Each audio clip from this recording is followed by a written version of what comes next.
Today at the National Press Club, Professor Martine Maron and Professor Jamie Pittock from the Wentworth group of concerned scientists. The pair will argue it's possible and in the national interest to repair Australia's landscapes. Professor Martine Maron and Professor Jamie Pittock with today's National Press Club address.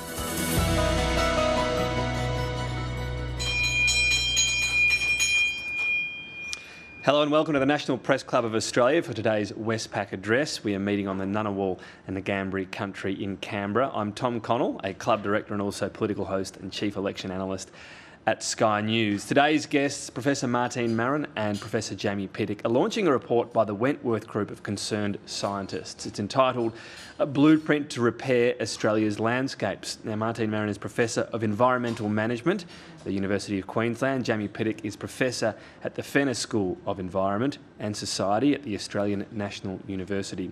For viewers not familiar with the Wentworth group, it's an independent group of 14 scientists seeking to secure the long-term health of Australia's land, water and biodiversity by providing practical, evidence-based solutions to the big policy challenges that the nation faces. For those of you watching at home, you can join the conversation on X. Our handle is @PressClubAust. You can also use the hashtag NPC. Please welcome Professor Maron, who will speak first, and then followed by Professor Pittock.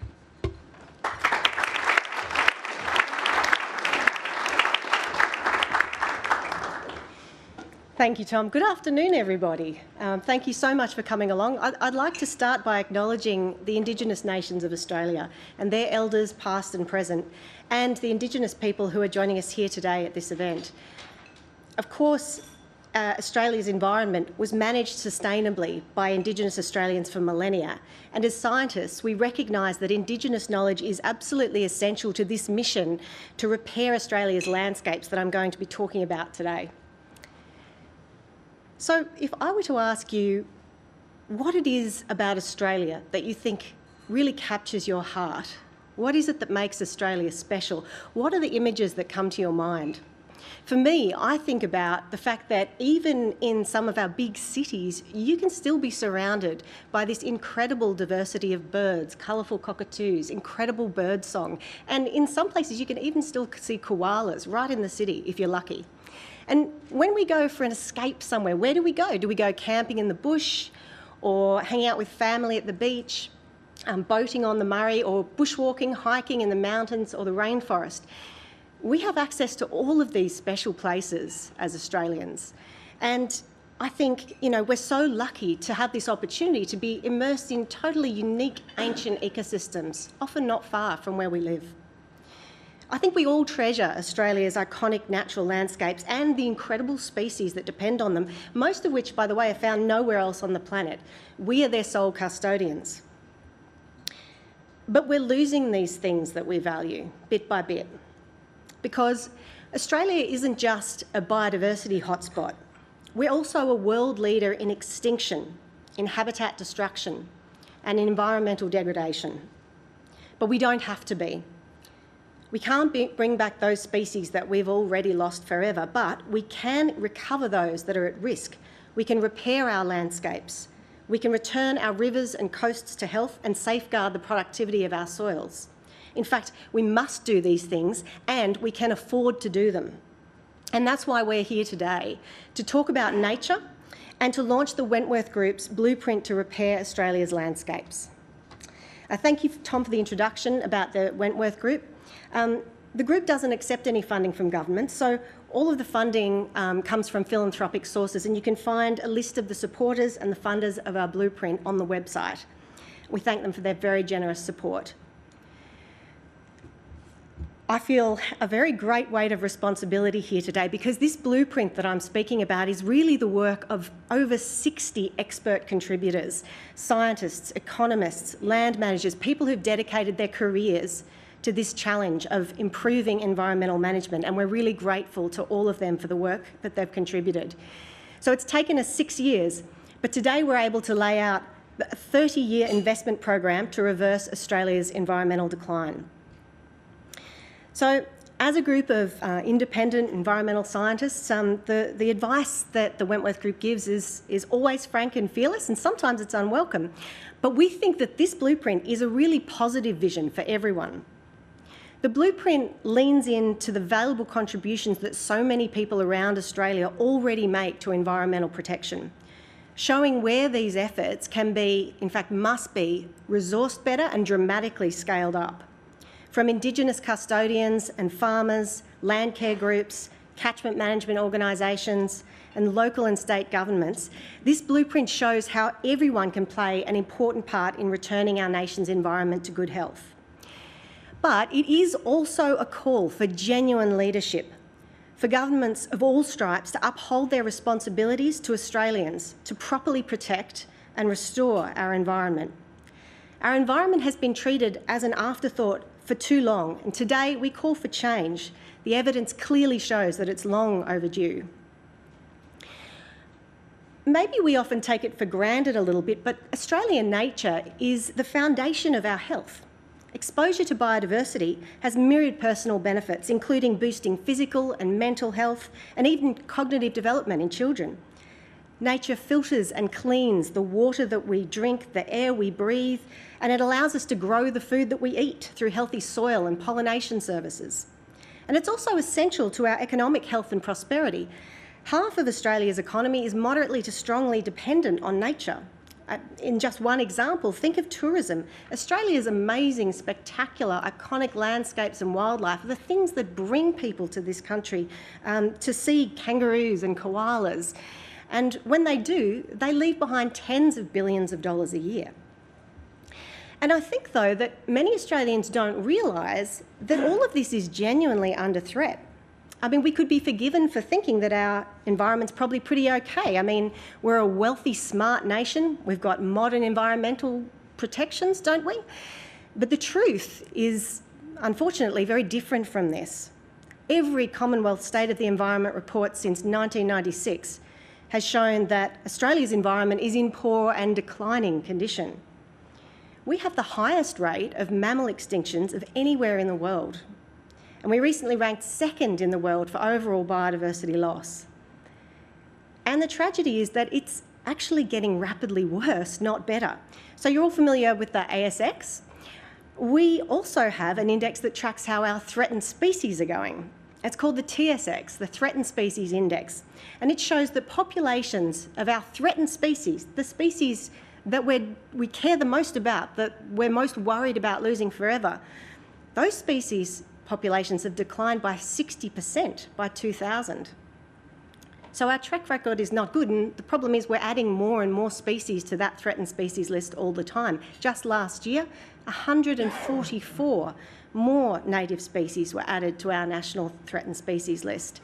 In fact, since we finished the work for this blueprint just in March, another 17 species have been added to the list. So that's now more than 2,000 species threatened with extinction nationally in Australia.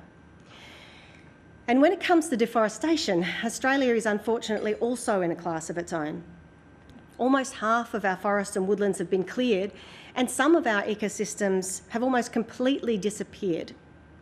And yet we continue to clear them at an alarming rate too, hundreds of thousands of hectares a year, most of which is likely threatened species habitat.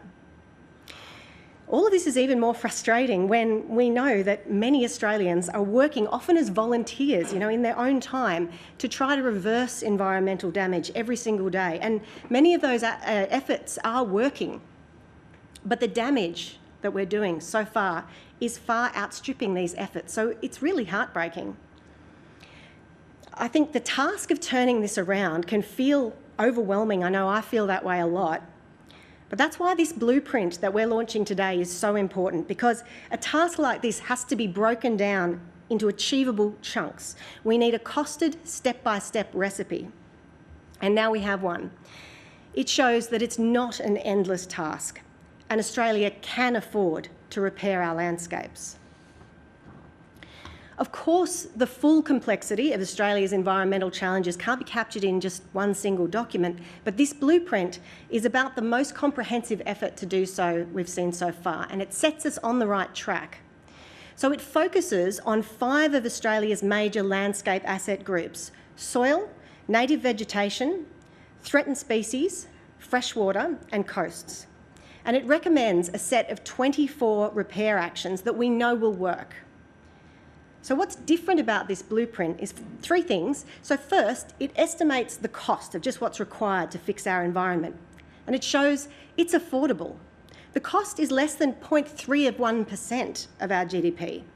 And given that nearly half our GDP depends on nature, that seems like a pretty sound investment. And second, it shows we can do this in a way that also helps us to meet our international commitments on biodiversity, on climate change. In fact, by being smart about harnessing the carbon market, the cost can be reduced considerably. And third, it shows that repairing nature will actually boost Australia's economy through increasing regional employment, improving productivity in working landscapes, building resilience to droughts, and all the while contributing to our food and water security. The full blueprint is going to be on the Wentworth Group's website after this address. And in addition to the detailed technical review, we also have a synthesis report which summarises this case for a 30-year investment in a healthy, productive and resilient Australia. And it also includes an open source investment spreadsheet where you can see the methodology and costings that sit behind the blueprint's recommendations, so that state governments and regional organisations, for example, could apply our method to their patch and use it to plan their implementation activities. So what are some of these 24 actions? Let's start with native vegetation. Healthy vegetation is essential not just for supporting biodiversity, but for controlling soil erosion, maintaining water quality, storing carbon, and even regulating regional rainfall. In 2022, Australia promised to restore at least 30% of our degraded ecosystems as part of our commitments under the Convention on Biological Diversity. Our blueprint assessment shows that it's possible and affordable to do this. The recommended actions involve restoring, regrowing and replanting nearly 13 million hectares of degraded or cleared native vegetation across the continent. This factors in things like stewardship payments, where this would happen on less productive privately managed land, as well as other actions that boost productivity on the most suitable agricultural land by improving soil condition. Restoring this vegetation could abate almost 1 billion tonnes of carbon dioxide equivalent, providing carbon market revenue to landholders. But there'll be other flow-on benefits to farming systems as well. Farmers that I work with tell me that the benefits to their crop production from reduced water loss appear when they retain adjacent native vegetation as shelter around their crops. And graziers who are working to increase the tree cover on their properties tell how their cattle are less heat stressed and so gain more weight. In Queensland, where I live, you know, the climate change impacts on drought, making droughts more frequent and severe, are already evident. And so these sorts of benefits are going to become even more important over time. A second example, we know that the clock is ticking for the more than 2,000 threatened species, plants and animals, that are at risk of imminent extinction. So in addition to the much needed, more effective legal protections for threatened species habitat, we also need much more habitat restoration and management, targeted pest control, and in some cases, things like captive breeding and translocation programs. Our experts estimate that we need to be spending about $1.3 billion a year on this work to ensure the survival of our most imperilled nationally listed threatened species. And that may sound like a lot, but when you reflect on the fact that Australians spend over $30 billion per year on their pets, I mean, just half of the GST from that spending could cover the recovery of all of Australia's threatened species. We see frequent announcements of a few $1 million here and there for worthy environmental projects, and it can seem sort of like, well, money is flowing, isn't it? But realistically, these amounts are like throwing little cups of water at a burning building. We need to stop taking nature for granted. It needs us, and we need it. I think most people fully understand now the existential threat that climate change poses and the urgency of addressing it. But we must also remember that nature loss is equally urgent and its impacts are intertwined with those of climate change. We absolutely must address both of those challenges together. I'll now hand over to Jamie to tell us more about the blueprint.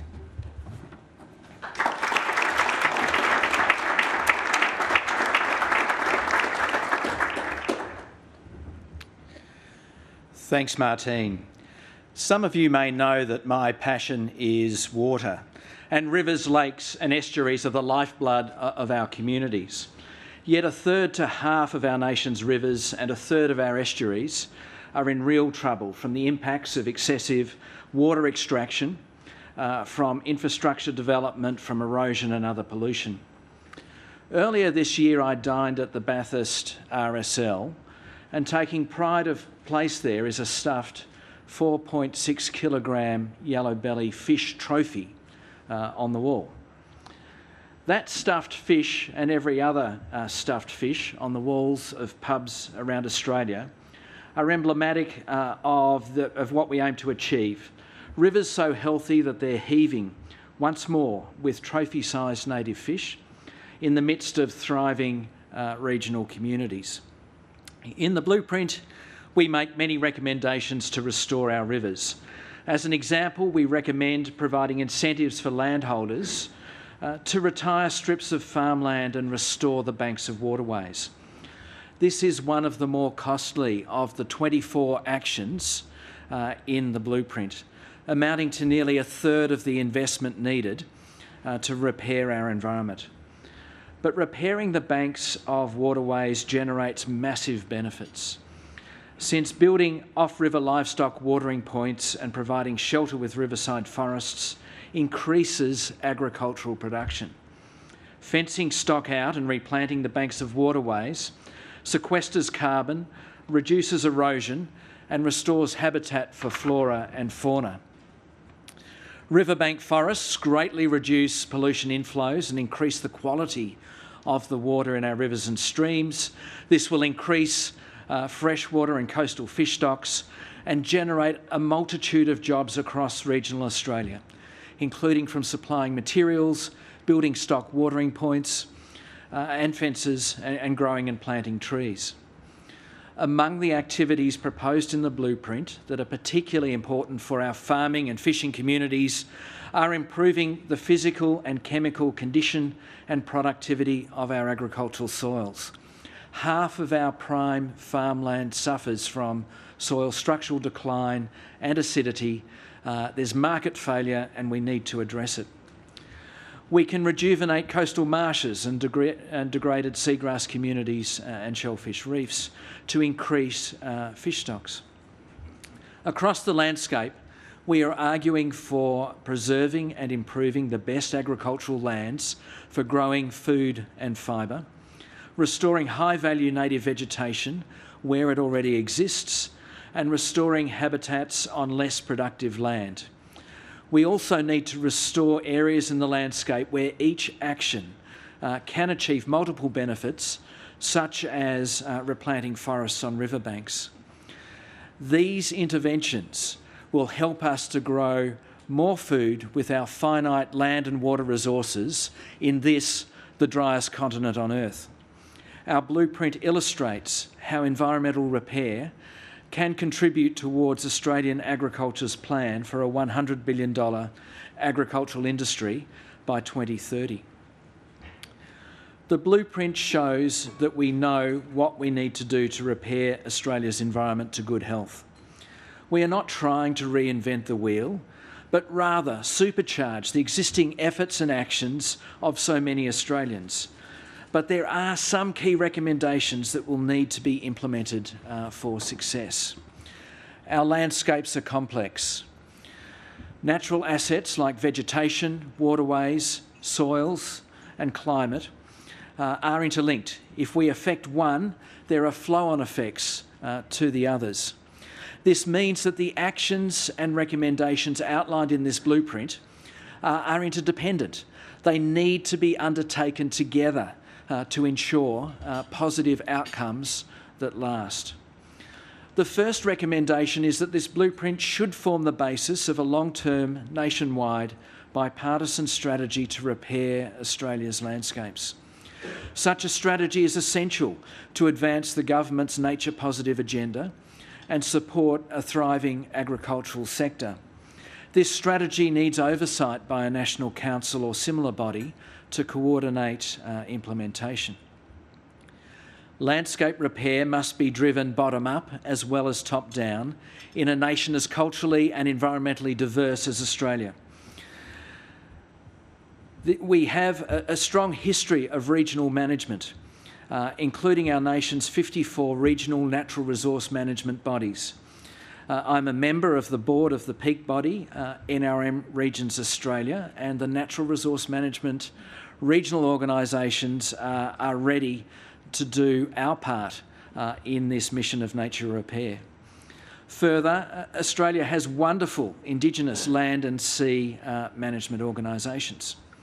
A national repair strategy should use a regional approach with regional plans to ensure actions that are supported with local knowledge, resources and ownership. Another key recommendation is that there must be strong ownership and participation of both farmers and Indigenous nations in repairing country. At this point, I'd like to acknowledge my colleagues, Wentworth Group member and University Technology Sydney Professor Brad Mogridge, and ANU Associate Professor Uncle Richard Swain, as well as any other Indigenous Australians in the audience and online. Brad and Richard are champions of combining Indigenous knowledge and science to repair our environment and advance reconciliation. Brad leads research to better conserve freshwater ecosystems and is a co-author of the blueprint. Richard is an ambassador for the Invasive Species Council and a practitioner for control of weeds and feral animals to restore country. Last year, the Wentworth Group visited Menindee, where mismanagement of the Barker Darling has seen low river flows resulting in a number of major tragic fish kills. We were told that the New South Wales government employs one ranger in the local national park, and that New South Wales Fisheries has 2 fisheries officers along 1,500 kilometres of river. Yet we met with the Barkindji Nation and their ranger program, who now employ 20 young Indigenous custodians with federal government funding. Investing in these 20 young Australians dramatically scales up the nature repair that can be undertaken in that part of New South Wales. There needs to be more funding for Indigenous rangers. Farmers are another crucial stakeholder who oversee the management of more than half of the Australian landmass. Farmers are another crucial stakeholder, and we see the commitment of individual farmers to landscape repair in the land care movement, through to industry-scale initiatives such as the Australian red meat industry's commitment to be carbon neutral by 2030. The activities set out in this blueprint will support farmers at all scales to achieve the sustainable future that they seek. Martine spoke about the extensive scope of the blueprint. However, no amount of activity will be effective unless we can prevent ongoing and future degradation. In this blueprint, we recommend governance reforms to do this. There are ongoing discussions around changes to the Federal Environment Protection and Biodiversity Conservation Act, so I will not dwell on those here, except to say that any future amendments to this law should be designed to ensure that the decisions affecting our species and ecosystems must leave them better off. In the blueprint, we also recommend a system of environmental accounts to make sure that we have a rigorous method aligned with the United Nations system of environmental accounts to measure progress and provide transparency and accountability for our investments in the environment. And the final recommendation I want to touch on is that there needs to be ongoing sources of public and private funding.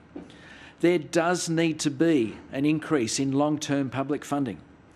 There are opportunities to use government funding to leverage private sector investment as part of a blended finance approach. And the federal government has established the framework for green bonds and also a national voluntary nature repair market to attract public finance. Ladies and gentlemen, the answer to life, the universe and everything for the environmental repair of Australia is $7.3 billion a year.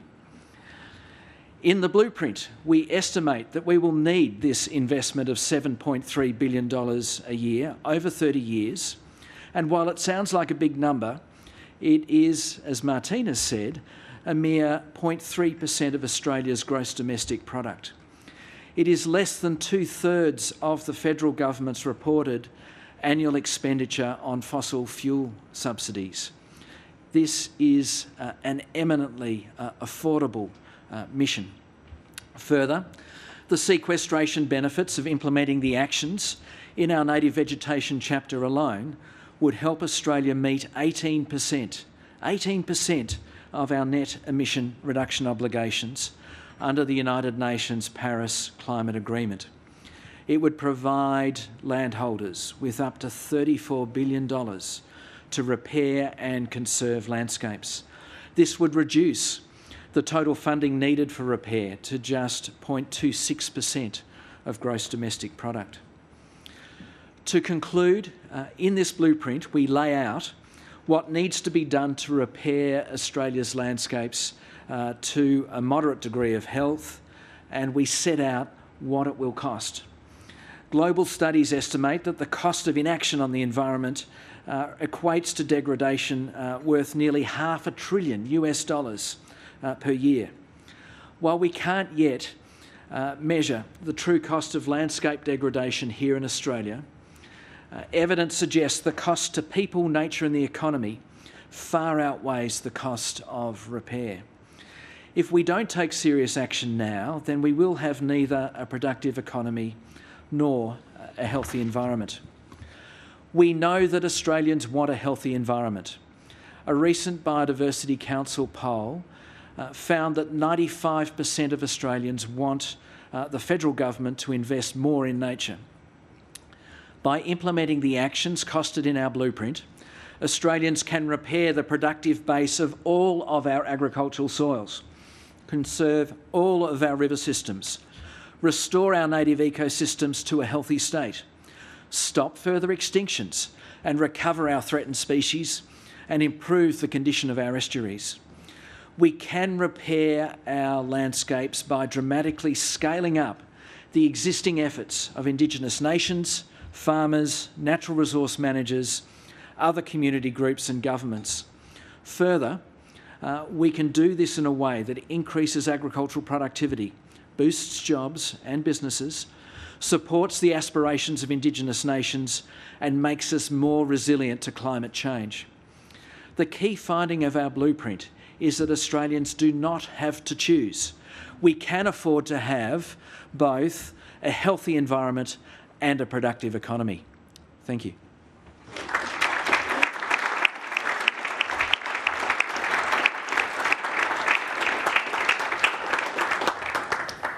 Thank you, Professors. I'll just hog a few questions first of all before I turn it over to the floor. I might just start on a broad sort of angle and whether your battle is perception, because if you want big changes, you generally need a large percentage of the Australian population to care and to tell the government they care.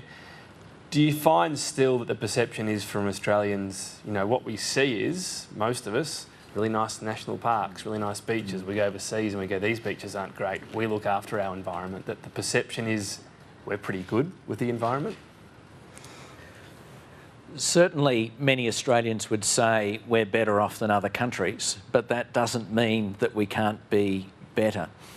And the Biodiversity Council poll that found that 95% of Australians want more investment in nature repair, I think is telling that most Australians want more and believe we can have both an economy and a healthy environment.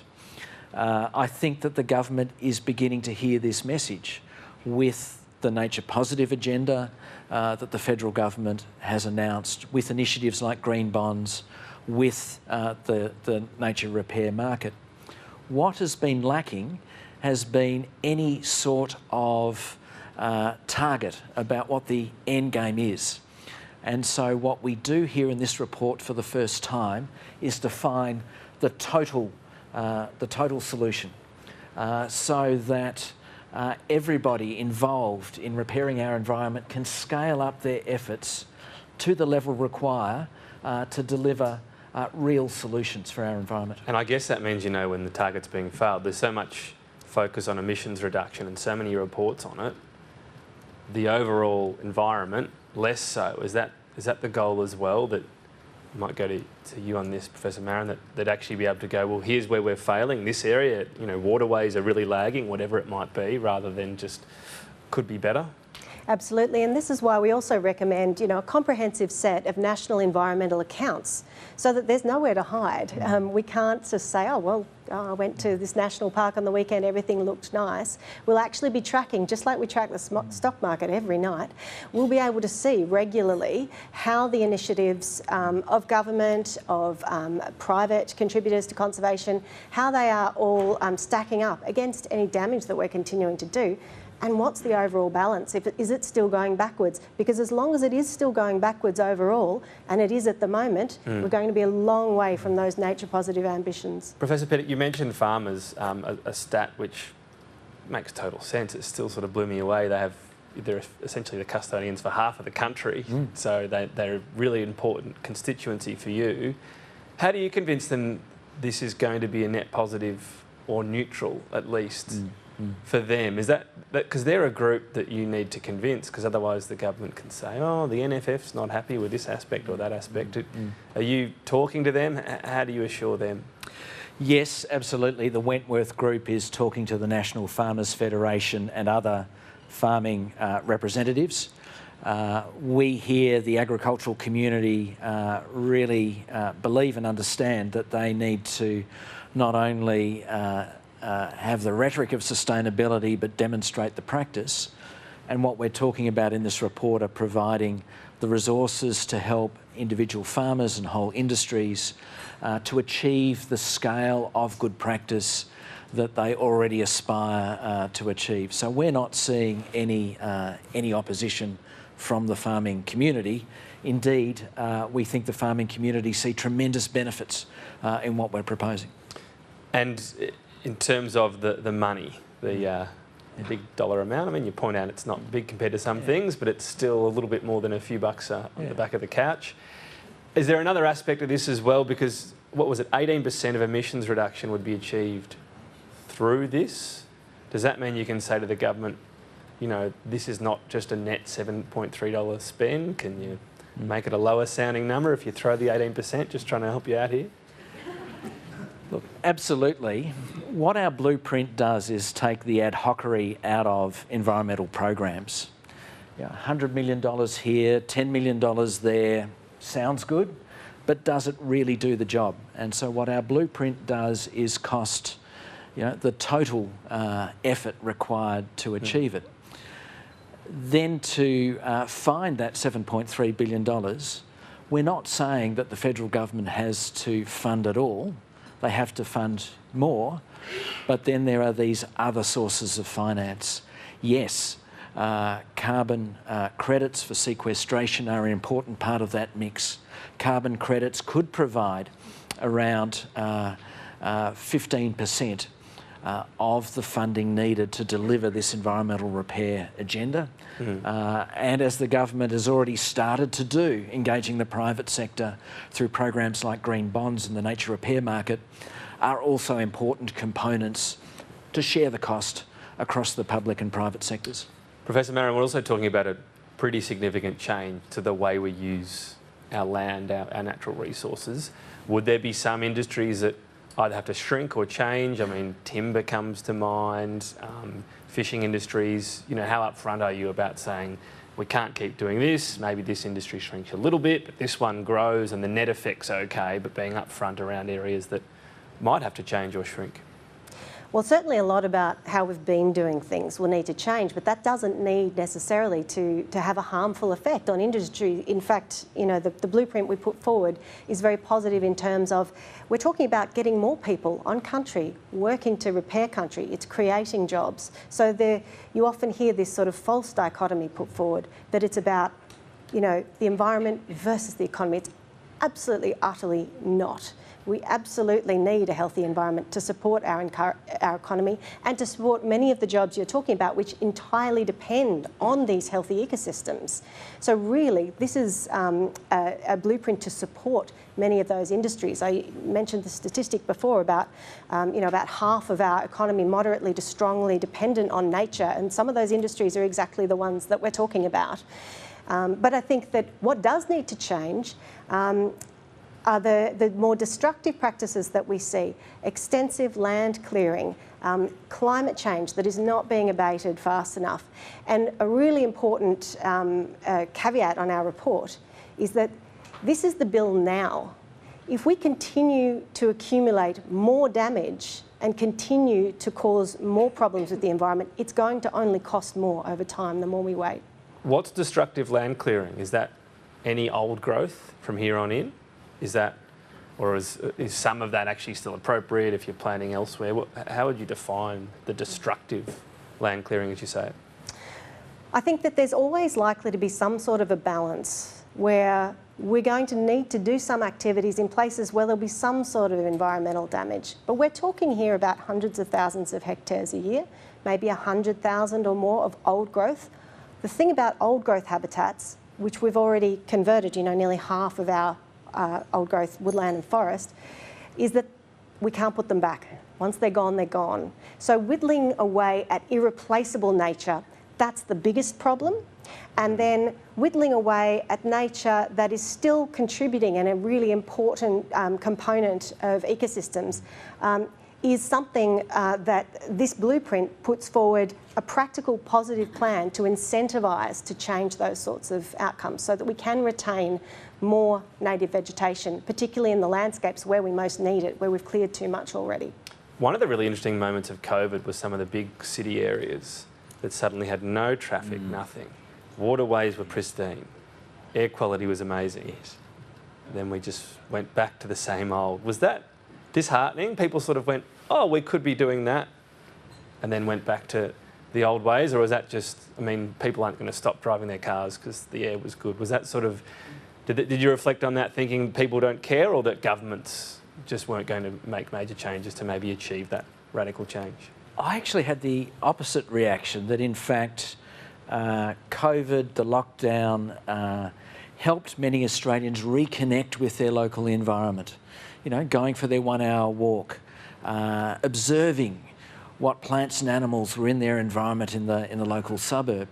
And as somebody who spends my weekends out in patches of bush around Canberra, I had a great influx of volunteers helping to restore the environment. And I think nationally there's the opportunity to scale up the work of the thousands of community groups that are already out there doing these sorts of good deeds.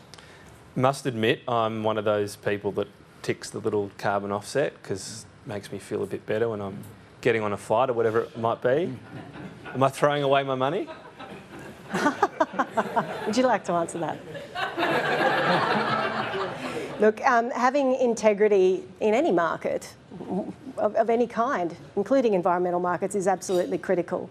And I don't know what's behind the box that you tick, but I think that we're in a position in Australia to have we have a lot of very smart people. We have a lot of very smart land managers.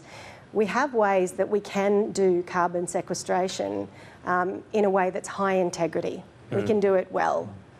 So I don't know about the box you're ticking, but I really hope that we can get to a position where any such box really is reassurance that it is a good thing to do. But of course, offsets, this is not the solution. No. Our solution is going to be to dramatically reduce point source emissions, of course. The other aspect in terms of what the government's doing at the moment, you both mentioned nature positive. I wouldn't say it's rollicking along as a policy, if I might put my political hat on for a moment, and that's with Labor in power and the Greens helping control the Senate. Are you hoping there's big changes to come before the election, or is this just a wheel that turns slowly? We are certainly hoping and expecting that this blueprint will be adding impetus to the government's efforts, provide the knowledge base for how big these programs need to be, how fast to scale them up to achieve the the really desirable outcomes that the government has set. Before I turn it over to the floor, I had a contribution over here from our coordinator pointing out apparently, what was it, 30 billion, or when you said 30 billion on pets, wasn't it? And they said, well, maybe half of it's vet fees, but it's still a lot of money. What do we need? A better connection to, I mean, we all know a koala and a kangaroo, but how do you get people caring, I guess, about that environment? Is it more visits to it? Is it awareness of the environment that's not being so looked after? Because we don't really see that, do we? We see that, as I said, the parks and the beaches, and they mostly look pretty good. Absolutely, and that's why, you know, the Biodiversity Council surveys really reveal that people care enormously about nature already. So I think the care factor, it's there.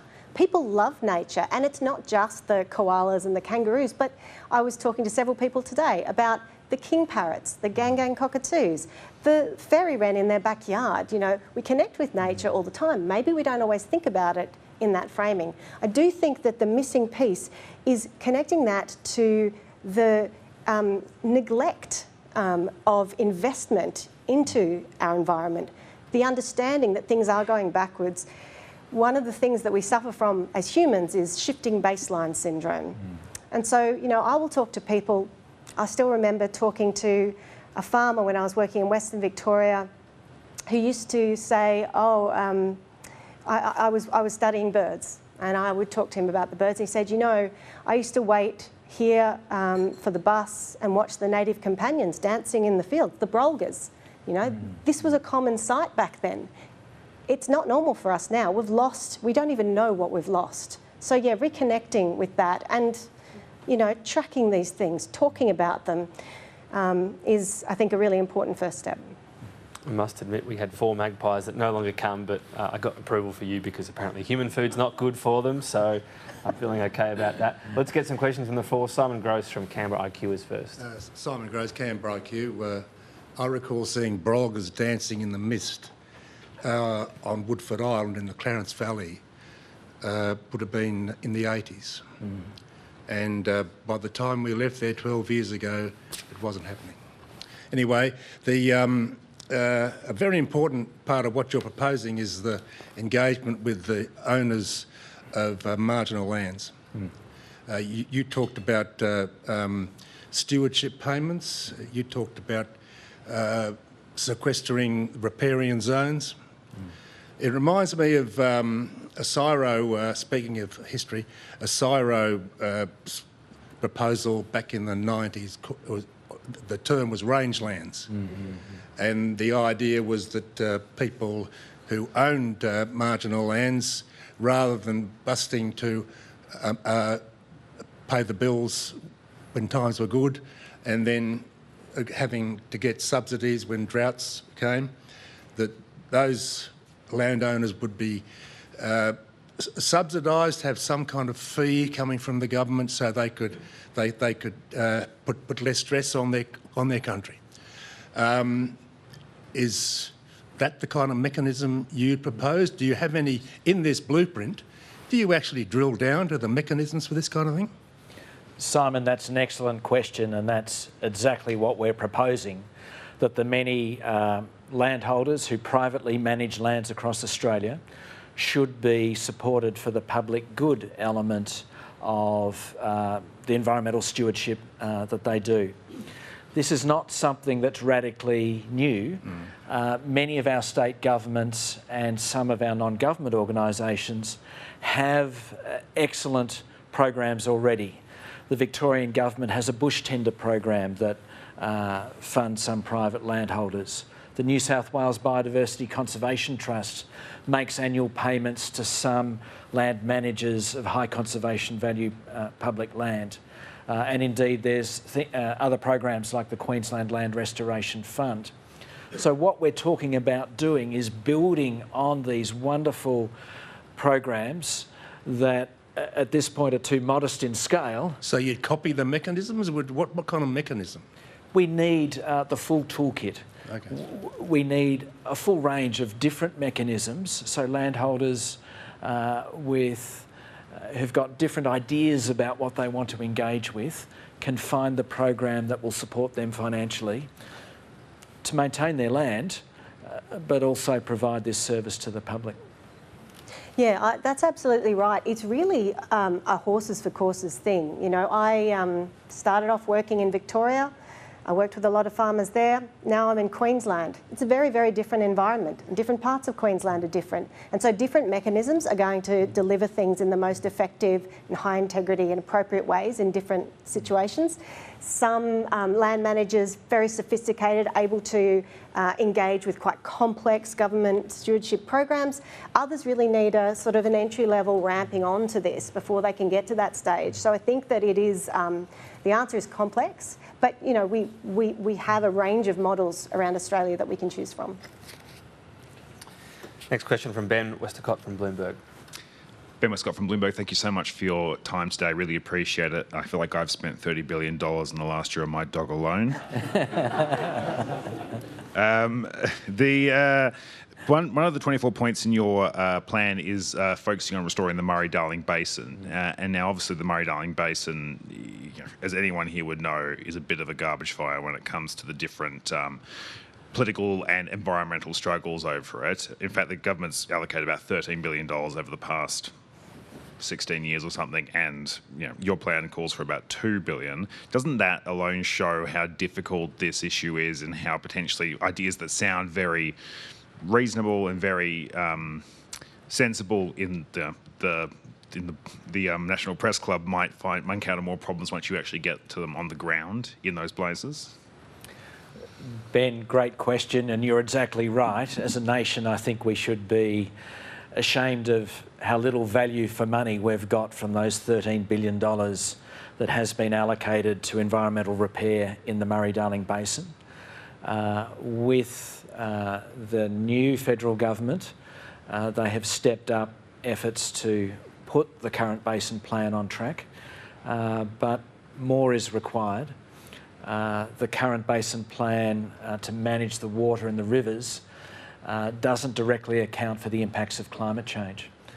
Sadly, in the Southern Basin, we're looking at the potential for much less water availability, and that means that we will need to invest further in those repair methods. Yes, the Murray-Darling Basin has been contentious, but most of the actions that we are proposing in this blueprint have enthusiastic agreement from across the stakeholder groups. I mean, it's really hard to argue things like estuaries should be restored so that they act as fish nurseries again, or that eroding riverbanks should be repaired. So I'm confident that for the vast bulk of what's proposed in this blueprint, that there is wide community agreement, and I think we just need to translate that into government support and scale up these mechanisms to enable private financing to come in and top up that work. Thank you. How do you describe in 30 seconds that money that has gone there? Is it just the program supposed to address environmental issues and efficiency just haven't been scrutinised? The money's been pocketed anyway? I would say that that investment in the Murray-Darling Basin repair to date has been scattergun and has been poorly monitored and targeted. I'm hopeful that with some of the legislative changes that were made last December to the Water Act, that the funding, the programs now are more strategic and will be more effective. Okay. And there are some additional measures that are needed. And to give you just one small example, we're investing a lot of money in buying environmental water to go into the rivers to restore the wetlands and the fish populations. But every major dam on those rivers, bar a handful, let out water that's too cold for the native fish to breed for 300 kilometres downriver. Our native fish, to get frisky, need nice warm water. And there's an engineering fix, but it does cost about $10 to $40 million a dam to Right. make that engineering change. Okay. I think in a $13 billion program we can afford it, and I'm all for frisky fish, but we need governments to make that strategic decision. Cold fish, not in the mood. There you go. Nick Stewart is next. Professor Pittock, you used a word that, as a political journalist, I haven't heard for a long time, bipartisan. I looked it up and I think I understand what it means. But basically, and Professor Maron, you're talking about a sum of money that would be less than the cost of actually building one of our nuclear submarines, let alone operating it. Essentially, what I'm wondering is, are you going to, for the benefit of us who are still back in the old days where you vote for one party or the other, are you going to produce, along with this marvellous report, a check sheet whereby we can say, well, look, actually, and Professor Maron, you made the point about the land care, and how that will help the National Party. How can we compare that to the Greens, who one would naturally assume to be a traditional group that's concerned about environment? How can we compare these groups when it comes to the next election? Will you be keeping this updated with a checklist of who's doing better? Because that would really be of assistance to those of us who are left back in wondering, who do we vote for the environment? Yes, those environmental report card things that you see released around the time of elections can be quite useful things, can't they? It's not something the Wentworth Group has done, or I think particularly intends to do, but the numbers are now there, they're public, they're there for all to see. The budget figures are public, the election commitments are public, and so, I would like to think that a blueprint like this can form the basis of something that we are assessing all our potential representatives against.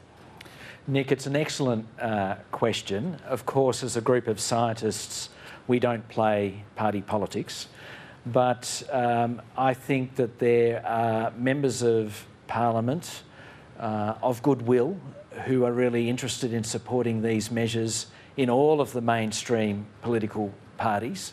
And indeed, I think there is, behind the scenes, some bipartisan support for many of these measures.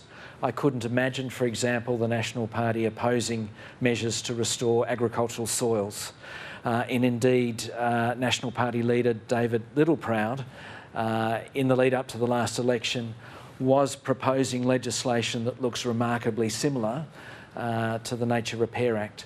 And so I'm confident that when these members of Parliament of goodwill from the different parties get together, we will get good programs that stick. It doesn't seem like a lot of money, 7.3.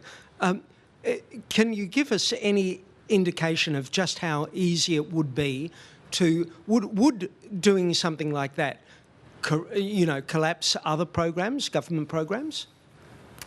The scale of funding we're talking about, if it were all to come from the federal government, and we're not suggesting that, would be around a 10-fold increase on current environmental spending.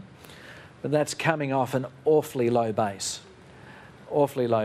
And so when you compare it to other areas of government expenditure, like the fuel tax credit, it would only take 2/3 of the fossil fuel subsidies and the fuel tax credit to pay for the repair of the entire nation's environment.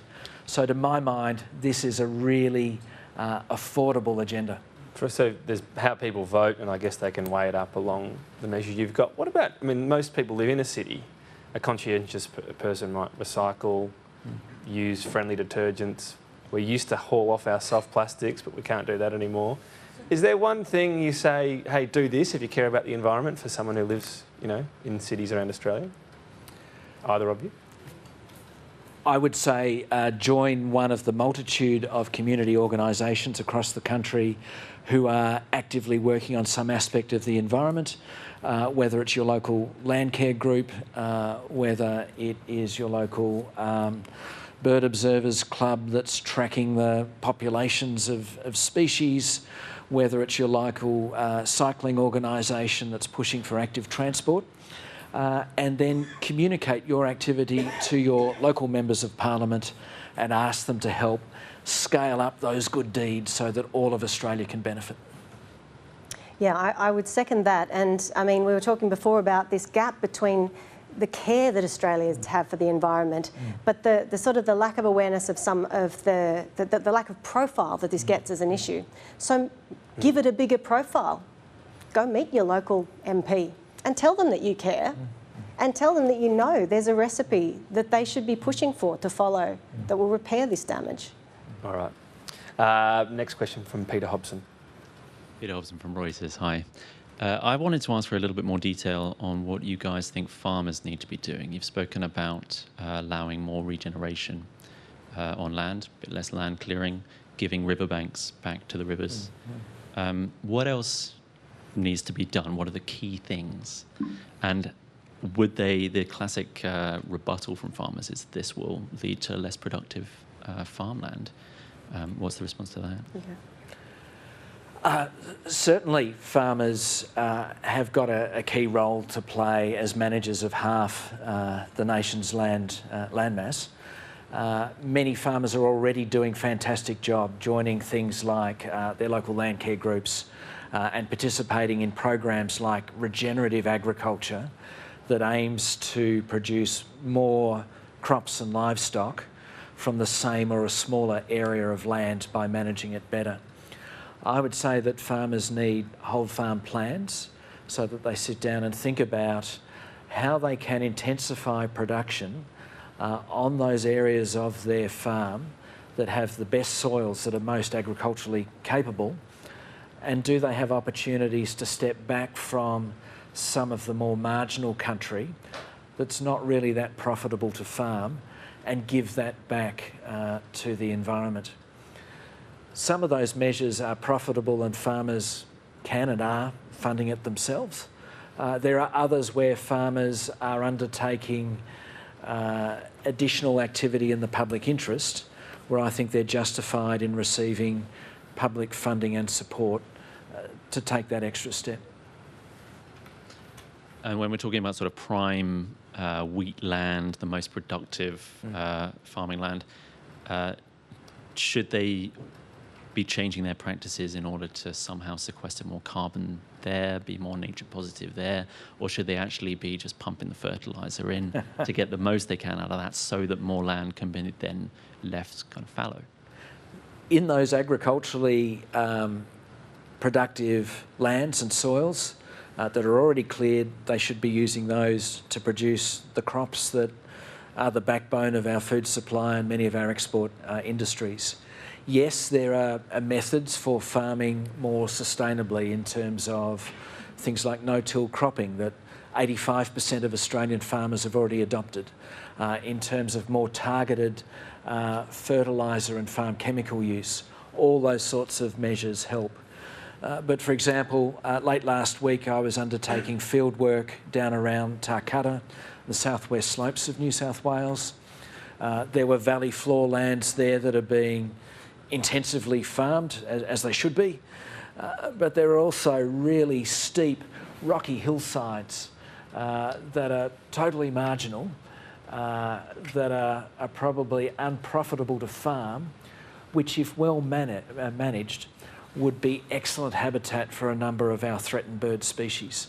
And so I think, as a society, we need to help landholders identify that balance on their properties and provide the support they need to deliver both a good environment as well as the farming production that we need as a country. Gotcha. Can I do one more? So Tom asked, I think, about this earlier, but Go on. Farmers are doing it anyway. A lot of farmers are very negative on all of this, and I just wanted to ask whether you feel as if that's changing, and if so, is it getting worse or is it getting better? I do think that the farming community is terribly diverse, and like in any of our professions, there are first movers and innovators, and those who are doing standard practice, and there's usually a few who are not so up to date with good practice. And what I'm seeing is an increasing number of farmers really looking to innovate and try new methods to get better production in a healthier way. Just down the road here from Canberra, for example, is the Malloon Institute, which is a farmer-led initiative to work out here on the southern tablelands how they can have fabulous livestock production while managing that country well for water, reducing erosion, looking after areas of native habitat. I'm seeing more and more farmers join initiatives like that, and I think we've got a really positive change underway. I mean, may I add to that? Because I think there are other drivers happening also from consumers, and you're actually seeing agricultural enterprises from the small to our biggest agricultural companies in Australia making commitments to improving the environmental sustainability of their practices, even to the point of focusing on things like biodiversity as well, not just sustainable production. And I think that that's a really important driver. Increasingly, businesses of all kinds are being expected to report, disclose their environmental impacts and dependencies. That absolutely affects agriculture as much, if not more, than every other business on the planet. So I do see it improving. Simon Gross? There's a big thing happening in the landscape at the moment. It's called distributed renewable energy. People are building wind farms on ridges. They're cutting trails through to put the things up. Large swathes of our country has been covered with solar panels, and thousands of kilometres of transmission lines are going to be put in. And this is going to involve the need to cut the bush underneath them to protect from fire. How is this development going to fit with your aspirations? Simon, thank you. Very topical question. At the Australian National University, I work with a team of engineers and environmental scientists who are looking at this kind of question. And one of the models that we've developed there is looking at where are the best places in the landscape for solar and wind farms that are close to existing infrastructure, like existing transmission lines, so that we can build out the renewable energy generators that we need while minimising the need for things like new transmission lines. There will always be a trade-off when we invest in a new technology that has to be placed in the landscape. For my sins, I'm particularly involved in looking at pump storage hydropower deployment across the Australian landscape. So there are always some impacts from those new developments. But we need to balance that also against the threat from climate change. And climate change is really systematically going to impact the whole Australian landscape. We're already seeing that. Just 100 kilometres down the road here from Canberra, you can see the eucalyptus forests around Cooma and Breadbow dead due to shifts in the climate. We really do need this renewable energy transition to mitigate climate change so that we don't lose so much more of the things we value across the continent. And I mean, I would add to that Australia are the world leaders in doing systematic conservation planning to reduce these sorts of conflicts. There's really no excuse. The world leaders, are we? For the rollout. That's amazing. In developing the tools, we are the world leaders. Yeah, in using the tools and implementing the outcomes, not so much. So, as I say, there's really no excuse. We absolutely need the renewables rollout. We need it fast. But we have the tools to make it very, very minimally damaging to biodiversity. I'm getting mixed signals. Short chat one for Ben, or are we... All right. I'll start the clock at 10 seconds, Ben. Okay, here we go. You talk a lot about how Australians are a bit unaware of the state of our environment. There's a bipartisan consensus in terms of our reporting of greenhouse gas emissions that they're dropping, but most of that drop is caused by what's known as LULUCF land use reductions, which are in their own way potentially deceptive in terms of how much actual emissions are coming out. Do you think that the way that Australia's emissions are being reported needs to change to both properly reflect how Australia's emissions are changing and also present a more accurate interpretation of how Australians' environment is being managed? It's really challenging tracking emissions from LULUCF, and it's the source of a lot of disagreement in exactly what the figures are.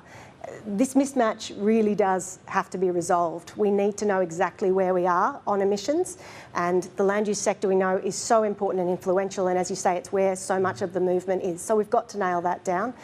The Wentworth Group also has projects working to try to resolve that mismatch and come up with a nationally harmonised way that tracks the contribution of land use, land cover change to emissions in a more consistent way. Ladies and gentlemen, no? All right. Ladies and gentlemen, would you please thank Professor Jamie Pittock and Professor Martine Maron.